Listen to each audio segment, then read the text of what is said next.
नमस्कार दोस्तों, आज की इस वीडियो में हम लोग देखने वाले हैं टॉप 30 जीके जीएस जो कि आपके परीक्षा के लिए काफ़ी इम्पोर्टेंट है। आप चाहे किसी भी सरकारी एग्जाम की तैयारी कर रहे हैं तो आपके लिए ये वीडियो इम्पोर्टेंट है।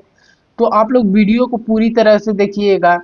ठीक है, तो आपका पहला प्रश्न है, हड़प्पा सभ्यता का सर्वाधिक मान्यता प्राप्त काल कौन सा है? तो इसका राइट आंसर हो जाएगा ऑप्शन नंबर बी, यानी 2500 से 1750 ईसा पूर्व। ठीक है, अगले प्रश्न की ओर चलते हैं। आपका अगला प्रश्न है 2 नंबर प्रश्न है, पूर्व वैदिक या ऋग्वैदिक काल किसे माना जाता है? ठीक है, तो इसका राइट आंसर हो जाएगा ऑप्शन नंबर बी, यानी 1750 से 1000 ईसा पूर्व। ठीक है, अगले प्रश्न की ओर चलते हैं। आपका अगला प्रश्न है 3 नंबर, हर्यक वंश के किस शासक को कुड़िक कहा जाता है? ठीक है, तो इसका राइट आंसर हो जाएगा ऑप्शन नंबर इसका राइट आंसर हो जाएगा ऑप्शन नंबर बी, यानी अजात शत्रु।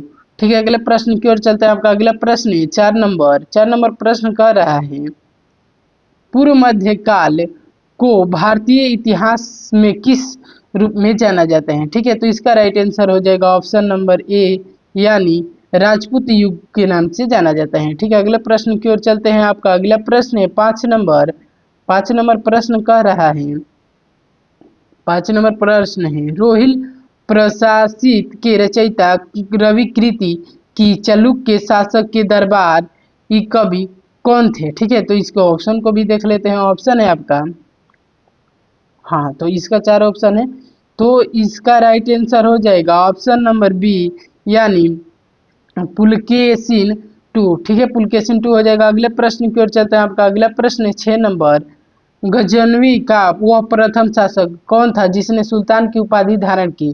तो इसका राइट आंसर हो जाएगा ऑप्शन नंबर सी, यानी मुहम्मद गजनवी।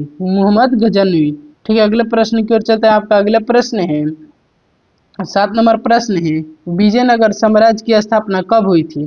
ठीक है, तो इसका राइट आंसर हो जाएगा ऑप्शन नंबर बी, यानी 1336 को हुई थी। ठीक है, अगले प्रश्न की ओर चलते हैं। आपका अगला प्रश्न है 8 नंबर, प्लासी की लड़ाई में अंग्रेजी सेना का नेतृत्व किसने किया? तो इसका राइट आंसर हो जाएगा ऑप्शन नंबर बी, यानी रॉबर्ट क्लाइव क्लाइव।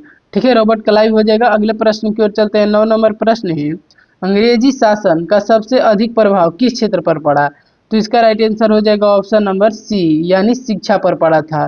ठीक है, अगले प्रश्न की ओर चलते हैं। आपका अगला प्रश्न है 10 नंबर प्रश्न है, आधुनिक भारत में हिंदू धर्म में पहला सुधार आंदोलन कौन सा था? तो इसका राइट आंसर हो जाएगा ऑप्शन नंबर बी, यानी ब्राह्मण समाज। ठीक है, ब्राह्मण समाज हो जाएगा।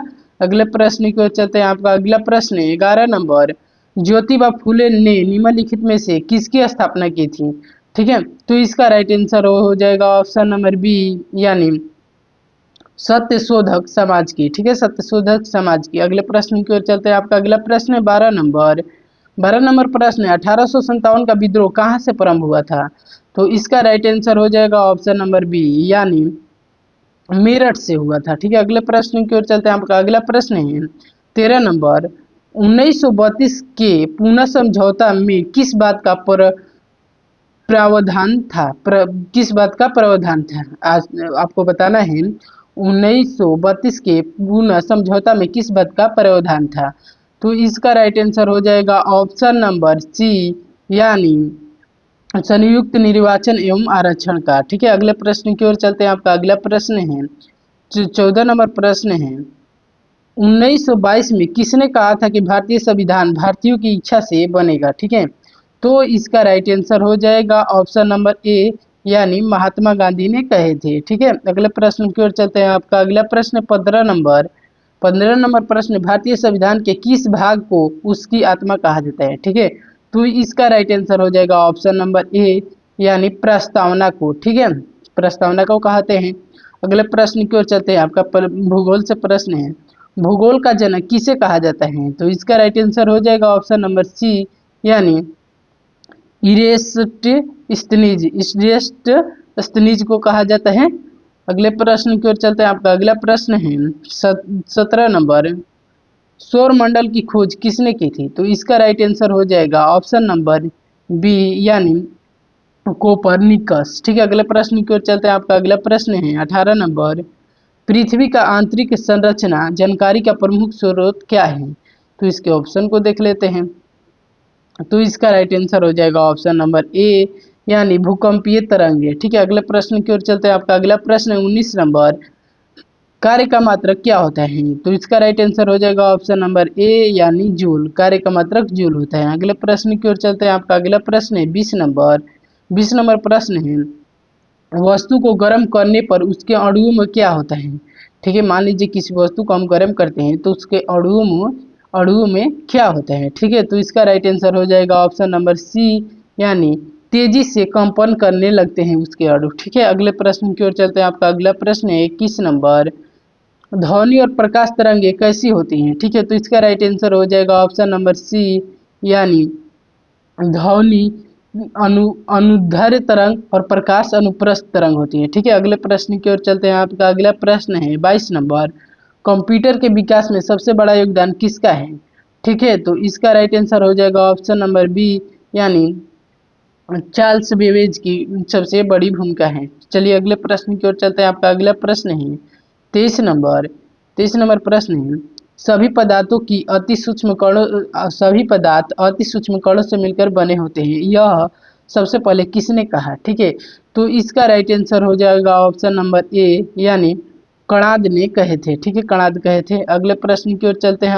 अगला प्रश्न है आपका 24 नंबर, परमाणु अब विभाज्य है, यह किसने कहा था? ठीक है, तो इसका राइट आंसर हो जाएगा ऑप्शन नंबर ए, यानी ऑप्शन नंबर ए हो जाएगा यानी डल्टन। ठीक है, अगले प्रश्न की ओर चलते हैं। आपका अगला प्रश्न है, रेडियोधर्मिता की खोज किसने की थी? तो इसका राइट आंसर हो जाएगा ऑप्शन नंबर बी, यानी हेनरी बेकरल। ठीक है, हेनरी बेकरल। अगले प्रश्न की ओर चलते हैं। आपका अगला प्रश्न है 26 नंबर, बोटनी शब्द की उत्पत्ति किस भाषा से हुई है? ठीक है, तो इसका राइट आंसर हो जाएगा ऑप्शन नंबर सी, यानी अरबी भाषा से। ठीक है, अगले प्रश्न की ओर चलते हैं। आपका अगला प्रश्न है 27 नंबर प्रश्न है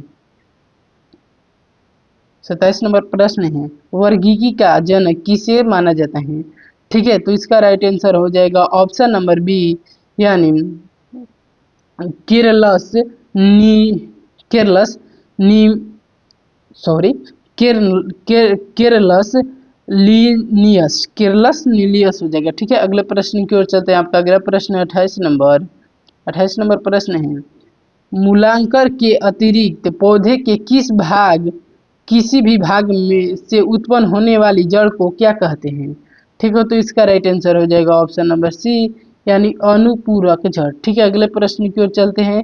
29 नंबर प्रश्न है, किसने पहला यांत्रिक कंप्यूटर बनाया जो भविष्य के कंप्यूटर का आधार बना? ठीक है, तो इसका राइट आंसर हो जाएगा ऑप्शन नंबर ए, यानी चार्ल्स बेबेज। ठीक है, चार्ल्स बेबेज ने बनाया। 30 नंबर प्रश्न की ओर चलते हैं। 30 नंबर प्रश्न है, भूटान का राष्ट्रीय खेल क्या है? ठीक है, आपको बताना है कि भूटान का राष्ट्रीय खेल क्या है। तो इसका राइट आंसर हो जाएगा ऑप्शन नंबर सी, यानी कबड्डी, यानी भूटान का भी राष्ट्रीय खेल कबड्डी है। तो दोस्तों ये हो गए टॉप 30 प्रश्न। आपको बताना है कि आपका स्कोर कितना हुआ, तो आप लोग कमेंट करके बता दीजिएगा। और यदि आपको वीडियो पसंद आई होगी तो ही चैनल को सब्सक्राइब करिएगा। ठीक है, तो मिलते हैं अगले वीडियो में, तब तक के लिए बाय।